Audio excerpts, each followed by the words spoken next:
Hello, everyone, and welcome. We're gonna start in a couple of minutes. We're just gonna give people a couple more minutes just to join us, and we'll start. Thank you for attending. So a couple of minutes and we'll start.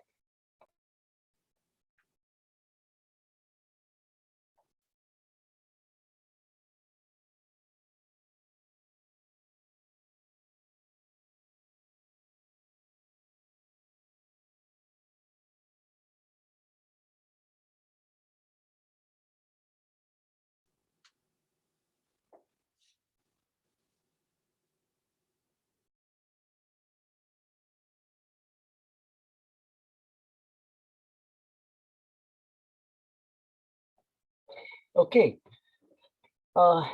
Welcome everyone to another webinar by the Social and Economic Vulnerability Initiative at SDSU, and for short, it's called SEVI.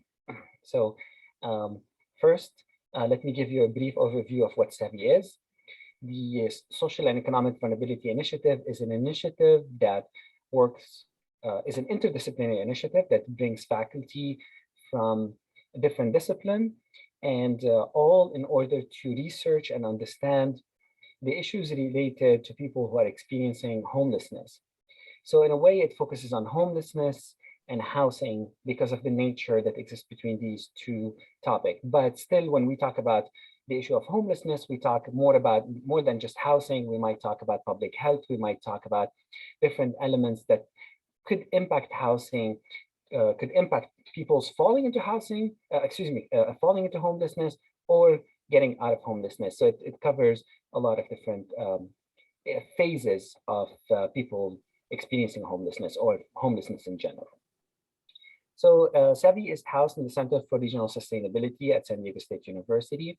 What we try to do is we support faculty in their research, and Dr. Roulette's research has been supported by SEVI in this case.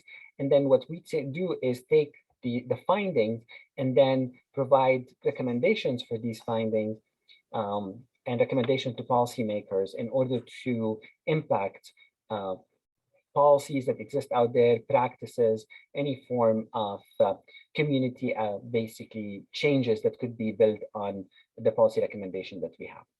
So for this webinar, we have a webinar entitled Food Insecurity, Housing and Mental Distress Among Economically Vulnerable SDSU Students.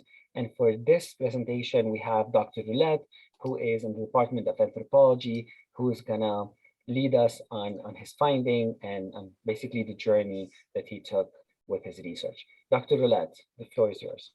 Awesome. Well, thank you, Muna. I want to first thank SEVI for the support that you guys provided to conduct this project.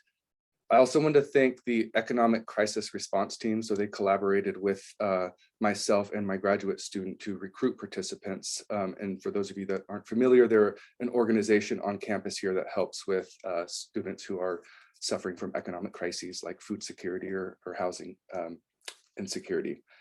So I also want to thank, and at this time I want to maybe share my screen so I can start my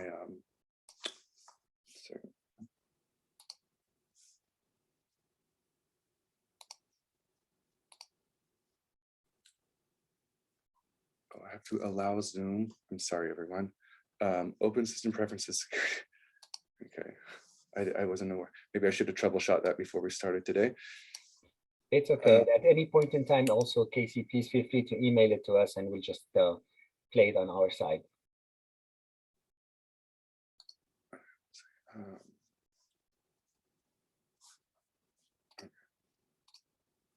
While Dr. Roulette is, oh, there he is. Perfect. Yep. Okay. So I also wanted to thank my graduate student, Miriam Coppels, who contributed a lot to this project, and she's actually took on part of this project for her master's thesis. So my name is Casey Roulette, and I am a biological anthropologist in the Department of Anthropology here at San Diego State University. Now, one of the central aims of biological anthropology is to kind of explore human variation, often biological variation, but also can be, the way people think and feel, and but in response to environmental adversity. In other words, to elucidate how humans adapt to or cope with environmental challenges. So with that in mind, I conducted this study with economically vulnerable college students here at San Diego State University, really interested in how they're dealing with food insecurity, the rates of food insecurity, how that's related to housing, effects on mental distress and diet, as well as other indicators of environmental adversity. So why food insecurity and why among college students? This has become a pretty big public health concern. As many as 12 to almost 60% of college students are food insecure today. Actually, this is before COVID-19, these data right here, which is about 4 to 5 times higher than in the general US population. And the CSU system, a recent study that excluded SDSU, found that 34% of the general college student population was suffering from food insecurity. Food insecurity is also associated with poor outcomes, so lower academic achievement, student retention, lower graduation rates, poor nutritional quality, decreased physical and psychological well-being. So why are we seeing these high rates of food insecurity among college students? A big part of it, of course, is rising tuition, economic factors, things like rising tuition, higher cost of living, as well as barriers to financial aid programs. In areas like San Diego, where there's a very high housing market, although students receive financial aid, often their provisions fall short trying to meet their basic housing and food requirements for daily life. In addition to that, there's changing demographics. So more non-traditional students, more females, and more underrepresented minorities. And these are the groups that have historically been disproportionately impacted by food insecurity, as well as cultural factors. So, an emphasis on self-sufficiency, a reluctance to seek out help, and stigma associated with seeking out help. Just want to zone in a little bit on food insecurity here in San Diego. We know that it's highest among individuals experiencing housing instability, is especially high in individuals experiencing homelessness, as well as it's higher in individuals finding that are having difficulty paying bills, as well as among females and people of color. In central San Diego, where SDSU is located, we're seeing that residents are paying a greater proportion of their monthly income on housing expenses compared to other low income areas. So I think it's about 48% versus 44% in other areas. We have a higher prevalence of poverty and food insecurity in this region, a large proportion of young residents who are food insecure, and less use of dietary assistance, about just over 10% when compared to other high poverty regions such as Southern San Diego. So, that was basically the situation before COVID hit, and then the coronavirus pandemic, exacerbated the situation here in San Diego, and especially among college students. So in San Diego, some estimates going from 1 in 4 to 1 in 3 as of November 2020 that are food insecure. There's not a ton of papers out there yet, but they're increasing. But the few that are out there estimate between 20 to 22% of college students are less food secure during the pandemic. One of the issues with college students is they don't always qualify for emergency federal aid programs. So for example, most are ineligible for SNAP, the Supplemental Nutrition Assistance Program, due to minimum work and eligibility requirements, although some new legislation was passed that did ease those restrictions a little bit. But what we're seeing is changes in food security are really dependent on housing context. And the studies are basically finding that living with family is largely protective against food insecurity, and then loss of employment. So we're seeing increases in food insecurity with loss of employment. Okay, so in this project, my aims were to first just determine the prevalence of things like food insecurity and mental distress. I wanted to look at housing, where students are living at, what their diet is, are they using support services, and then other indicators of environmental hardship. Secondly, we wanted to look at associations between these things. What's predicting food insecurity, mental distress? Third, we were looking at students' perspectives of how COVID-19 impacted their lives, so food insecurity and diet. And then fourth, looking at students' emic perspectives, their insider perspectives of what they feel are the most pressing issues to them, and then as well as what they would recommend for ameliorating some of those stressors that they're experiencing. Okay, so the participants here are mostly current, but some former students as well who self-identify as either struggling with housing and or food security. So we put a call out on the Economic Crisis Response Team email listserv. We had 118 participants who responded back and completed fully a Qualtrics survey. And then a subset of them who completed a second survey over the telephone. And they were compensated with $20 gift cards per survey. And ECRT, actually, the Economic Crisis Response Team, if they were current students, they were placed in a raffle to win an additional Amazon gift card, I think, of $50. And both surveys took place in fall 2020, not soon after the coronavirus pandemic had hit. So we were able to ask people to reflect back a few months before the pandemic hit and ask them, how food security was at that time. So the Qualtrics survey, the online survey, collected items such as demographics, age, gender, ethnicity, their income. We also used the U.S. Household Food Security Survey 6-item short form. I'll go over that in a minute, but to assess food security. We took some additional measures of resources and hardship, some of which come from my own discipline in biological anthropology, as well as some health things like medical insurance and substance use. The telephone interview collected additional demographics, so current student status and housing category and rent, as well as looked more finely at mental distress, diet. So we did a 24-hour dietary recall, and then so we get calories as well as create kind of dietary quality categories.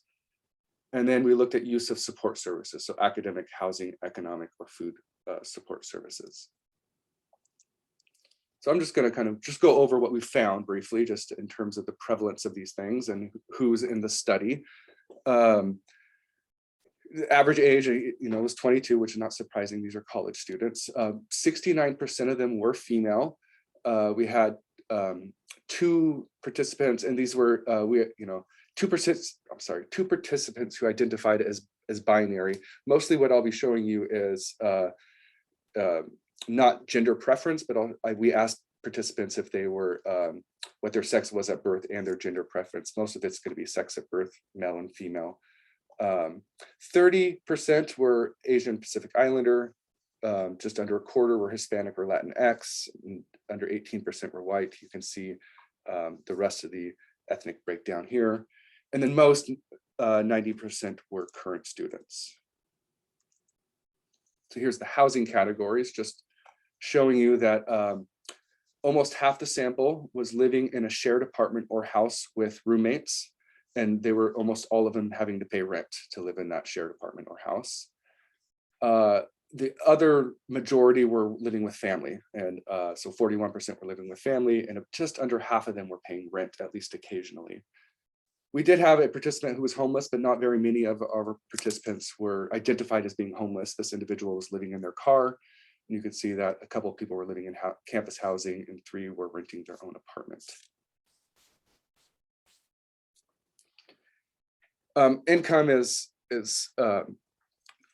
always typically low in college students because they're not working full time, most of them. But you can see here that the median income is between 0 and 4,999. So this is this bar right here in this histogram plot.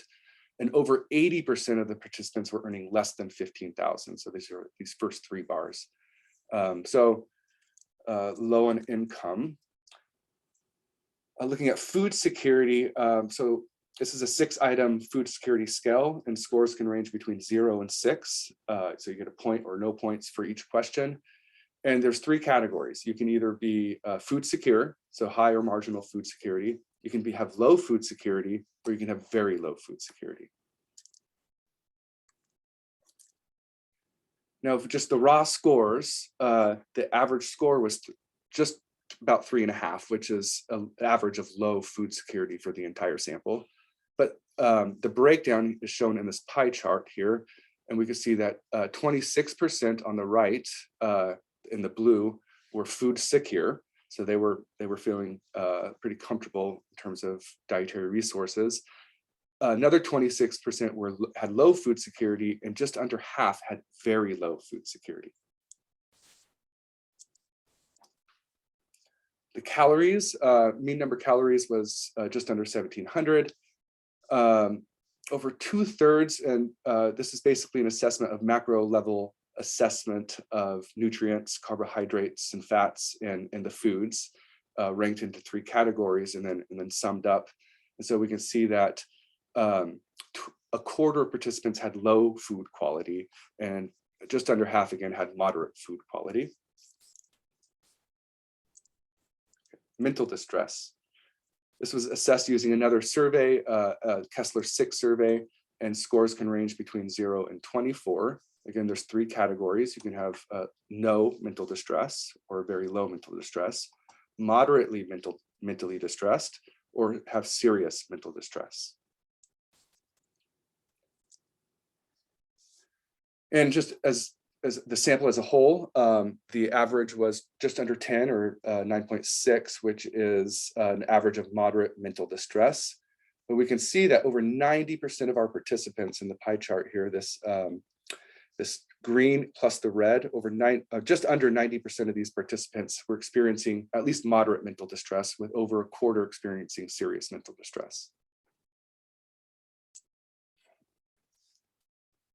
So then I was also interested in how they perceived resources to be available to them. Do they feel, and the question we asked was specifically, do you feel that the social, economic, or mental health services you need for economic stability are sufficiently available and accessible to you, with 0 being absolutely nothing and 100 being everything is. And the score here was just over 50. Economic well-being effort. So how much effort are they making to look after their economic well-being and security? These days, 0 is no effort, 100 is the maximum. You can see it's about 77. So I guess you could say they're putting in 3/4 effort.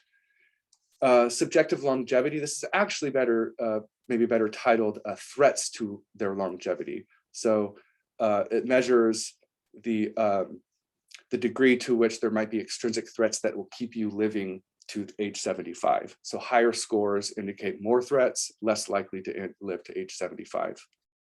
And we'll come back to these measures in a minute. So we also looked at resource use, or the support services. Do you currently use nutritional, economic, academic, or housing resources or services? The most widely used one was economic. 3/4 were using some sort of economic support service. Nutritional was the second, followed by academic, and then housing was 17%. There's some other categories here as well. Importantly, though, I think that I need to highlight that more than 45% used one or fewer of these resources. So there's not many participants are actually using many of these resources, despite being economically vulnerable and suffering from housing and or food insecurity. So looking at associations between these variables. So just looking at food security by housing as well as rent. First, I have bolded here, I want to show those that are homeless, only 1 participant, and those that are living in campus housing had the highest food security score, means they were the most food insecure. But I also want to highlight those that are living with family, because those who are living with family, those who pay rent and live with family have significantly higher food security scores, so they're more food insecure compared to those who live with family and do not pay rent. So what else is associated with food security? Income, which is not surprising. So food insecure participants earned about this is a difference of about $8,500. So these are participants that are food secure, and these are participants that have low or very low food security. And actually the odds of being food insecure decreased by 0.72 for each unit increase in income, and the unit increases in our survey was about $5,000. Participants with very low food security reported nearly 2 times as much threats or harshness to their longevity. So scores of 28, participants that have very low food security put scores of 28 versus participants with high or low food security had scores of just over 14. Participants that are have higher scores of food security, so they're more food insecure, also have higher scores for mental distress, so they're more mentally distressed. Actually, you can see that a 1 unit increase in food security is associated with almost another unit increase in mental distress scores. And then the number of services and resources used is higher among participants that are food insecure. So actually the odds of being food insecure increase by over 2 for each additional number of support services that's being used. Looking at mental distress now. So there's not a lot of significant findings to show in terms of housing and mental distress, other than I just want to highlight here that again, homeless individual, the one homeless individual, and those renting their own apartment have much higher mental distress scores compared to everyone else in the study. So what else is associated with being mentally distressed? Student status is actually being a non-student. So we found that students were less stressed or had less mental distress than non-students.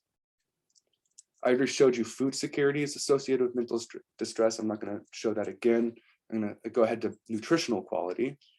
So participants with serious mental distress, shown in this top figure on the right side, had much lower nutritional equality scores, scores of 1.6, compared to participants that had no or only low or moderate mental distress.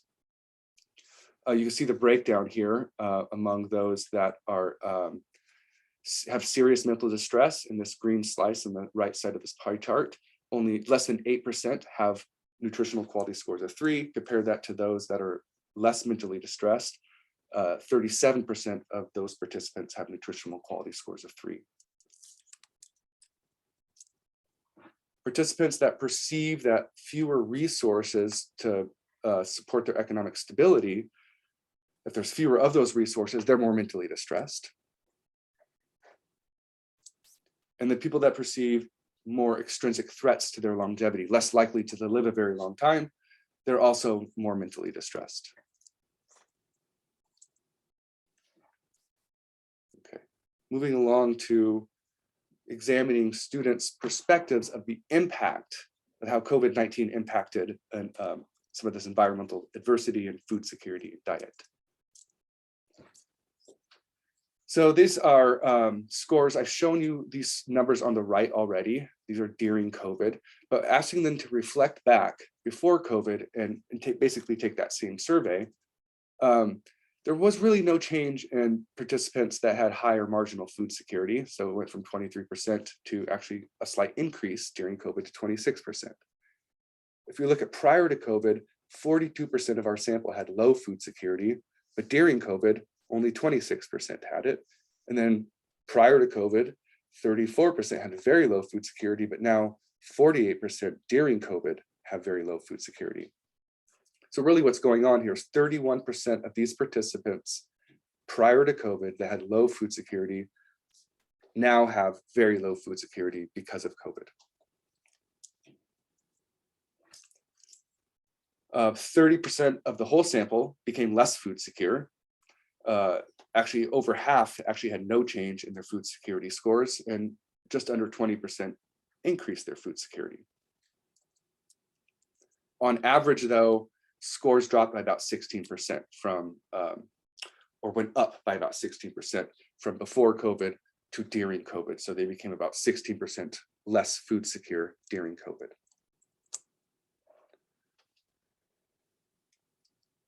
As you saw, some participants actually increased food security during COVID. Many of them were living with family. So if you were living with family during COVID, you were 4 times more likely to experience a positive change in food security compared to the other participants.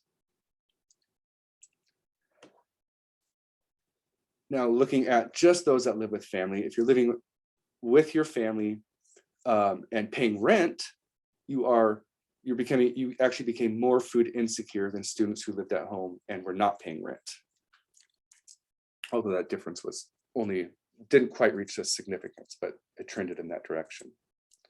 So in addition, COVID made participants feel that there was more extrinsic threats that actually increased by 16%, although women felt it more. So it increased 22% among women and only 6% among men. They also felt that there were fewer resources, 10% fewer resources, and that they were having to put in 10% more effort just to maintain their economic well-being. But again, women increased it by 15% compared to males. So these are just to show you, the box plots show you the distributions for each of these findings.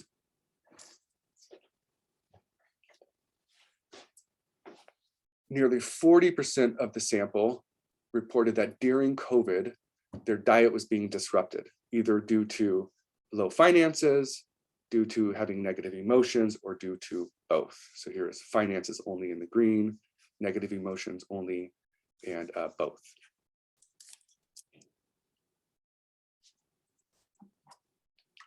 Okay, so this here is a heuristic. It's more of just to kind of visualize what's going on. It's not necessarily a statistical and analytical output here, but I just want to show and summarize kind of the results heuristically.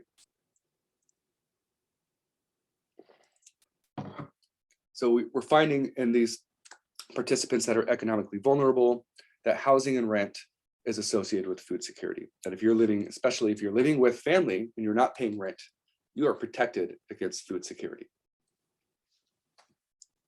We also know that income is strongly associated with food security, but that food security is leading to greater mental distress. If you're food insecure, you're more mentally distressed, as well as mental distress is also associated with resource availability and things like being a student or not. And the mental distress is leading to lower dietary quality. In addition, food security is linked with greater extrinsic threats to longevity. So if you're more food insecure, you're experiencing more threats to your longevity. To me, that's interesting for many reasons, but one of the things I wanted to look at is how that perception of extrinsic threats might relate to economic effort. And so here, it basically, if we focus on this top left chart here, this figure, this is what the result that we found, in which higher levels of this threats to your longevity, the more threats you perceive, the less economic effort you're putting in the less effort you're putting in to maintain your economic well-being. So food security is impacting economic effort via these kind of threats to one's longevity. Another interesting finding, I think, is that, and we found this, so among those who use few resources or no support services whatsoever, shown here on the left, where the 0 is at, food security, again, is strongly associated with mental distress. I've already shown you that food security and mental distress are associated with each other. But among participants that are using 3 or 4 of these support services, no longer are we seeing that association. And this is true whether we focus only on nutritional services. Those that don't use it, we find this relationship that we're finding on the left here. And those that use nutritional services, we don't find the relationship. And that's true for housing resources, academic resources, and economic resources as well. And it's not necessarily, though, that using resources is protecting individuals from mental distress here. It's that you have to remember that we recruited participants from the economic crisis response team. These were people seeking out help already. And this is people that were already very high in food security and high in mental distress, were more likely to be using more resources. Now, it could be that resource use is reducing some of the mental distress, Unfortunately, in a cross-sectional study like this, we can't definitively determine that. But we do know that service and resource use are avenues for coping with food security and mental distress, things that are offered by people like the Economic Crisis Response Team here at San Diego State University to help students deal with these issues.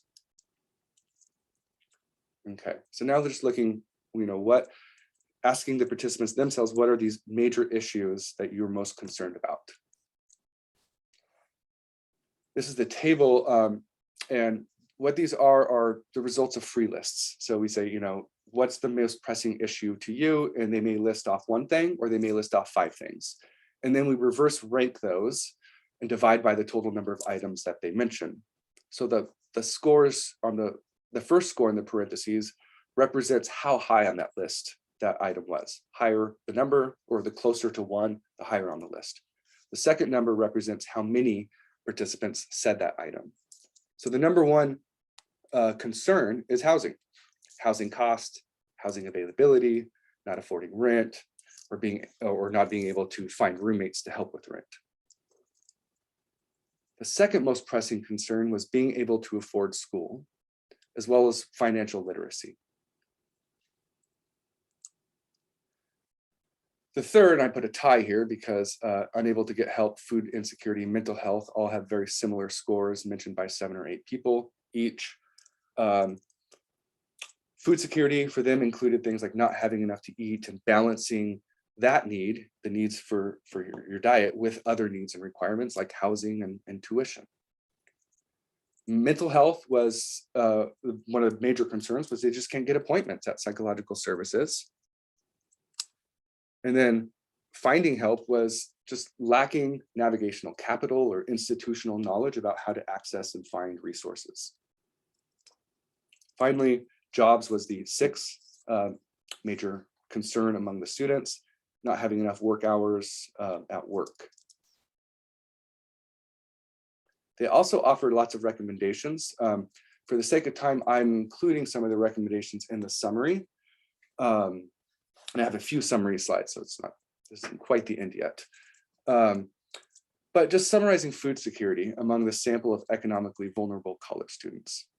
Just remembering that 3 out of 4 of our students, 75% of them basically had low food security, and almost half had very low food security. So compare that to the 34% in the CSU system that are food insecure. We have in SDSU, among these economically vulnerable, more than twice as many are food insecure. Despite that, less than half are using nutritional resources and services, so they're underutilized. Just remembering back that food security is associated with housing and rent, with income, with mental distress. And also that food security is impacting economic effort via its impacts on these threats to longevity. And 1/3 of our participants became less food secure during COVID-19, which is more than has been reported in the previous studies. So that ranging from 20 to 22%. And again, housing and rent are important, which brings us to housing among economically vulnerable college students. The number one concern, but only 17% are using housing services, despite this being their number one concern. And housing and rent are clearly important for food security. So we see that living with family and not paying rent is protecting people against food security, and maybe also low quality diets. Participants who are living at home were also 4 times more likely to increase their food security during COVID-19. Looking at mental distress in this sample of students, nearly 90% of them had at least moderate mental distress or worse. But overall, they viewed that they thought that mental health resources were limited. And actually only 2 participants admitted to using psychological services. And we don't know if that's actually the real number and it's so low because it truly is difficult to access, or if there's concerns here over stigma with accessing these services or with reporting to people that they're using services. Mental distress, if you'll remember again, was associated with food insecurity, lower nutritional diets, and lower subjective resource availability. And a last summary slide here before I get into some recommendations. Ability to get help or to access these support services. Potentially, it's an important protective factor. I would like to argue that it is. If we just look at their perception of resource availability, if they view that there's very little available to them, they're much more mentally distressed. And then use of services is potentially protective against severe mental distress among highly food insecure individuals, although I do acknowledge that additional research would have to tease that out some more. But resources overall are underutilized, especially the housing resources. So again, 45 participants are using one or fewer of these academic, housing, nutritional, or economic support services. Non-nationalized students were using 0 of them. And non-nationalized students actually were also experiencing some of the greatest stress during COVID-19 because they felt they didn't have access to many of these services. There's also participants in general, nationalized or not, raised concerns over not knowing about accessing services or difficulties with accessing these things. Okay. So I have 2 broad recommendations. The first one here is somehow reduce students' financial burdens. And, you know, that sounds great. I do have some examples that the participants themselves provided, but somehow we got to increase the number of resources provided to help students deal with housing, the burdens of housing costs and tuition and food. Some of the participants offered things like, you know, maybe we should have landlord incentives to reduce rent in the area. In terms of finances, providing free workshops or media, some sort of media or classroom materials on financial literacy, increasing employment opportunities or job placement services, or providing cost of living grants and scholarships or need-based mini grants. Some recommended having tuition that's based on a sliding scale. A feasible thing would be just more help with financial aid. Lots of recommendations for food, so expanding free, low-cost food options. Lots of people wanted expedited food assistance, such as like gift cards to help reduce red tape and wait times. Expand food bank offerings to include foods that are safe for a wider range of dietary restrictions. Also, maybe targeted help for females and non-nationalized students, especially during exogenous shocks to food security, things like COVID-19.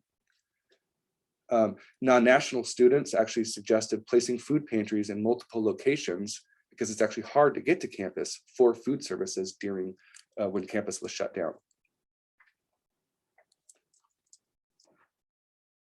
Second broad recommendation here is to improve awareness of and use of support services and resources. We have to increase promotional efforts to ensure students know of resources and how to access them. Maybe have targeted personalized emails clarifying students' eligibility, or some text-based resource information like a listserv that you opt into. We especially need to increase promotional efforts more during times of these exogenous shocks, like in COVID. Also, maybe providing free workshops, media or classroom materials on how to access the resources, maybe personalized caseworkers. And importantly, reducing stigma associated with accessing these services. I think that's probably a big part of not just knowing about, but stigma and actually using these things. So we need to normalize asking for and seeking out assistance, and especially psychological services. Thank you very much. Again, I want to thank Social Economic Vulnerabilities Initiative, SEVI, the Economic Crisis Response Team, every one of the participants, students and non-students alike who participated in the study, as well as the university grants program here at San Diego State University that helped fund some of this research. Thank you. Thank you, Dr. Roulette. This was very interesting and informative. I would encourage everyone, all attendees, to please post your question in the Q&A, and we can take it from there. And while we're waiting for, and of course, if you have any comment, please feel free to post it as well there, and we can discuss the comments as well. One of the things that struck me as you were talking about your findings is that students aren't using the resources. And can you elaborate more on why do you think they are not using the resources?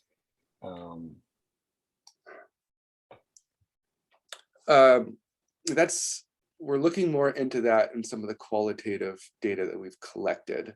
And we'll have to probably follow up and ask some more additional questions on that. And a lot of this is really linked and tied to what's been provided to them through ECRT as well. Mm-hmm.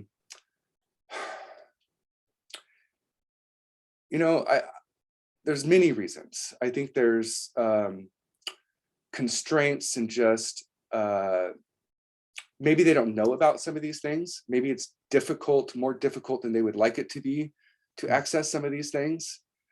Many of them just didn't know about it. Mm-hmm. Some of them expressed concerns over trying to normalize asking for help as well. So this is something that they express themselves. Yeah, and so that's what you referred to as kind of this, well, you mentioned it as stigma for mental health, but do you think there is a stigma associated also with asking just for normal health, mental or normal health, like just help in general, like whether it's for food or housing or anything? I do. I think that another study, it's not just me, I think other studies have shown too, that this cultural emphasis on self-sufficiency, mm-hmm. Your worth as a person is less if you can't do it yourself. I mean, that's basically what that kind of teaches you. And so it says something, about yourself, your self-worth, to have to admit that you have to ask for help for some of these participants potentially. But maybe they're just also afraid of what other people might think about them as well. Okay, oh, excellent. There is a question from Dr. Urada. Yeah. And she's asking, what was the difference between the 150 sub-survey? Statistically, they've differed in almost nothing. There was a slight, I can't remember, might have been a slight difference in my graduate student, Miriam, might be here too, if she remembers that off the top of her head, she put that in the chat there. I think there might have been a few more women in the study and a slight increase in maybe Hispanic Latinx. But all the other data, there was no difference. And that's Miriam Coppel? Yes, that's Miriam. I'll let Miriam tell us as well. Miriam, yeah. Go ahead. She's got her hand up. Yeah, I think. Hi. Hi, thank you for unmuting me. Yeah, I just wanted to reiterate that there were more females and there were more Hispanic Latinx participants. So most of the data about underrepresented minorities for the phone survey subsample is the Hispanic Latinx population. Thank you, Miriam. Wonderful. Thank you very much. Miriam, I'm going to keep you also unmuted just because in case Dr. Roulette wants you also to jump in again, you can feel free to jump in as well. Thank you.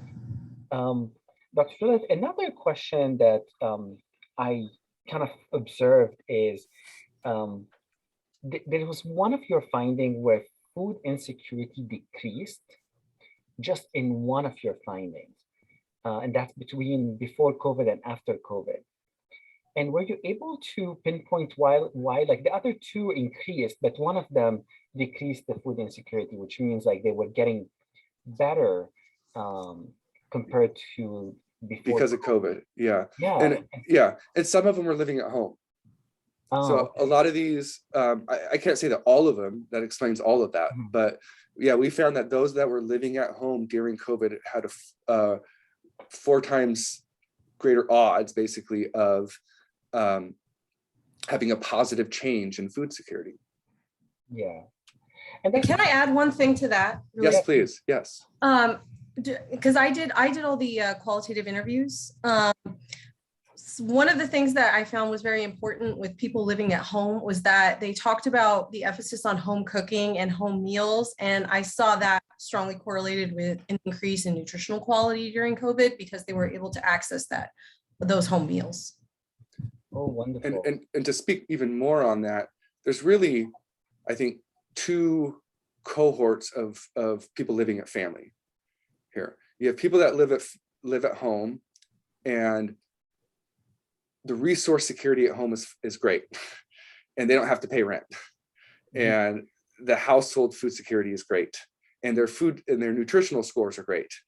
And then you have the other cohort living at home that has to pay rent, that has to probably help offset the resource insecurity of home, and they're much more food insecure, and they have lower nutritional quality scores. Yeah, no, that's a great point, because I was going to ask you about it. And so is my assumption right, that basically students who were at home but paying rent might be in a family that is kind of financially insecure, and that basically puts more pressure on them, and maybe some of their other family members who bring income maybe have lost job or maybe have lost some income, and so then this insecurity has increased. Is that like a fair assumption? And I don't know if you've seen it, you or Miriam, in some of your interviews that you did. Well, the phone survey, I should say. Yeah, I would say that's a fair assumption, and maybe Miriam can speak to some of the kind of interview caveats that were provided. Mm-hmm. Yeah, I definitely agree with that. And I would say that the families what I saw if there was a demographic trend, is that if families that were more underrepresented minorities showed people having to pay more rent, and that trend you were speaking of increased food insecurity. Okay, yeah. Oh, thank you. That's great. Casey, I think we have another question from Dr. Urada, which is, thank you, Leanne, for the questions, is how was the IRB process for getting permission for qualitative interviews with students? How would you describe that process? Now you got me reflecting back. 2 years almost. Yeah. And Leanne, I have to admit, at the time we did this IRB for this, we were also getting IRB approval to collect biological specimens for this project. But because of COVID, we decided not to get biological specimens. And I feel like that was a little bit more difficult than the qualitative interview questions. We provided a survey, basically an open-ended, we provided IRB a document of our open-ended survey questions for that kind of qualitative interview. And they didn't give us any sort of, I'm not recalling any strong pushback on that.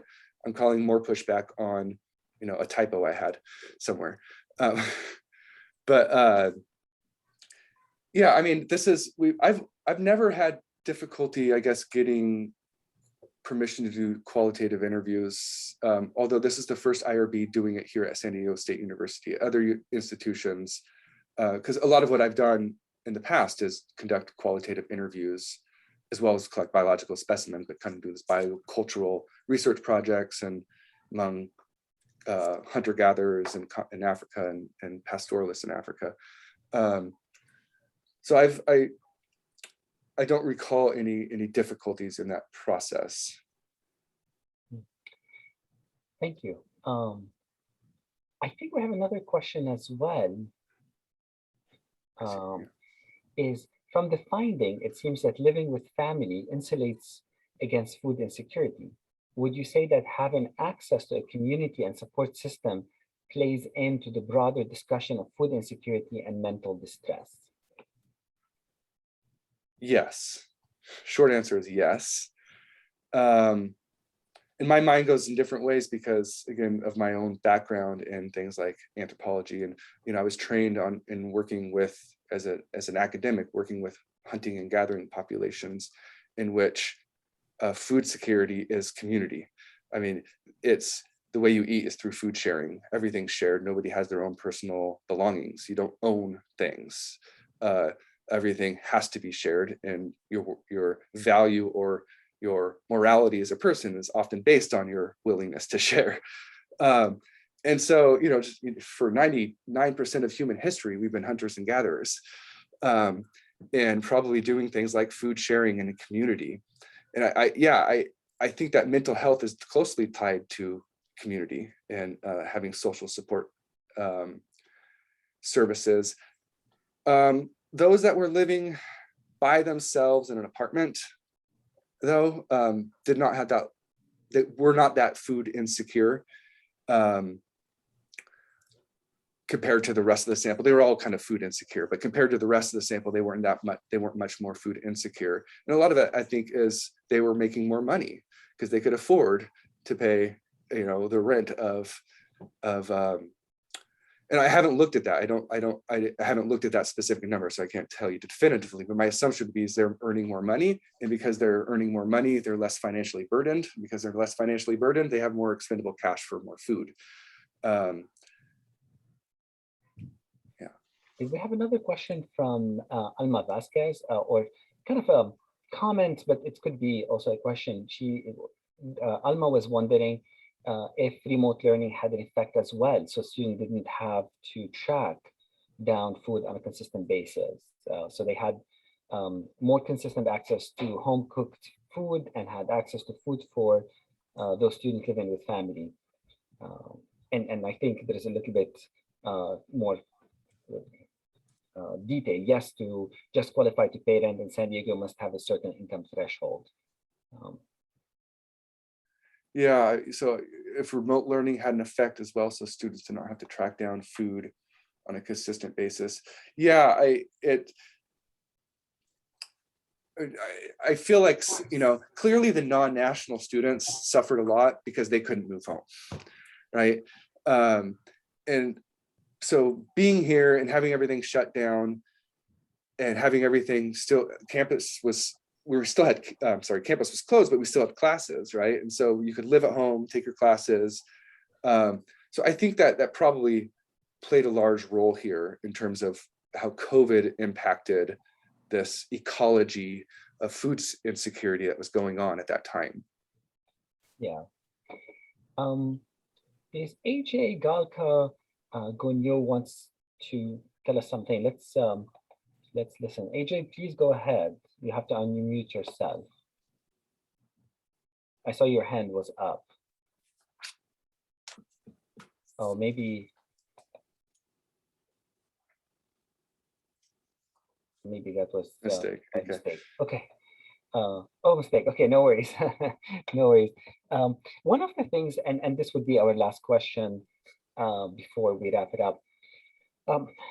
We have noticed in several previous SEVI webinars or SEVI research talks, what you refer to as this, the literature on the cultural emphasis on self-sufficiency. And I kind of sometimes like to relate it also to locus of control. Like, so when you fail, you think it's an internal locus of control versus understanding that sometimes it's an issue of external one related to structural elements around you in society or institutions around you. But can you elaborate a little bit on this? Because so what is, in a way, if we want to explain to people, what is the source of the factors that make people think that they have to be self-sufficient and they have to depend on themselves and they have to be, as individuals, really strong and get themselves out of situation without the help of others? I don't know if you can elaborate on it. It's a little bit outside of the research. Yeah, I feel like that's like a discussion for us to all come to agreement on instead of me tell you how it is. Yeah.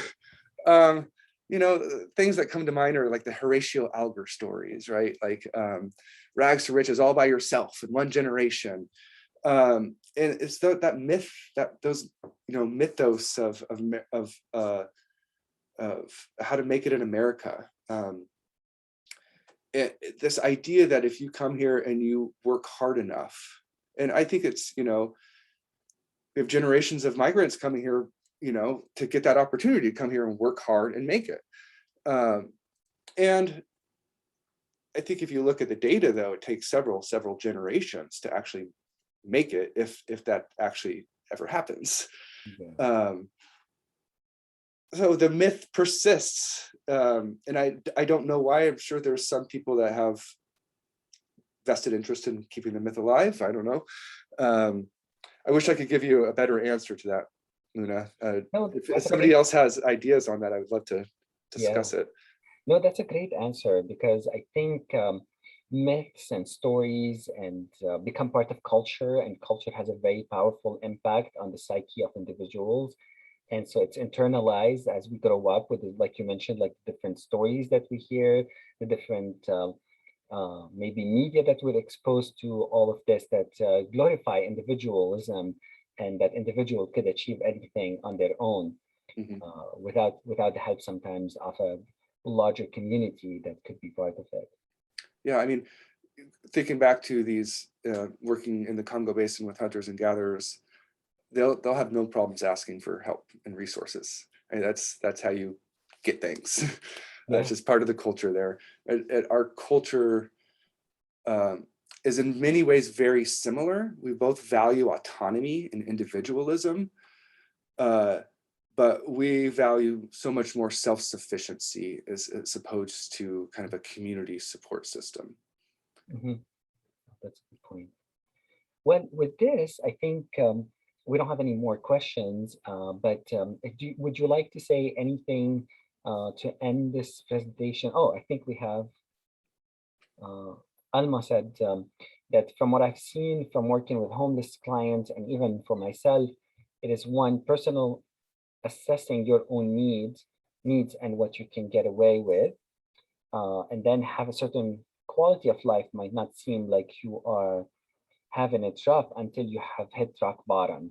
Yeah. I know when I was on an intake coordinator, most would come to seek help when they had no other means to meet their basic needs anymore, or could no longer sustain their poor quality of life. Yeah, that's a good point. Alma, thank you for sharing that. What do you think, Casey? I would agree that I think that people put it off often. And you got to think too, it takes time to seek out resources. And if you're economically strapped, you might also be strapped on time because you spend a lot of your time trying to earn more money. You work a full-time job or 2 full-time jobs, you come home, you got kids or something.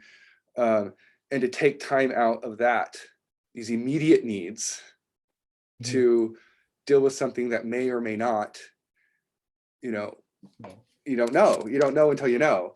And so I think the immediacy of the needs is weighed so heavily in people's minds. I just, to overcome that. And I think we find that too with our finding that the reductions in economic well-being effort, that if you are really food insecure and you don't think you're going to live very long anyways, there's a lot of immediate needs right now, and the future needs are discounted anyways because you may not be there. And that kind of thinking too is cyclical.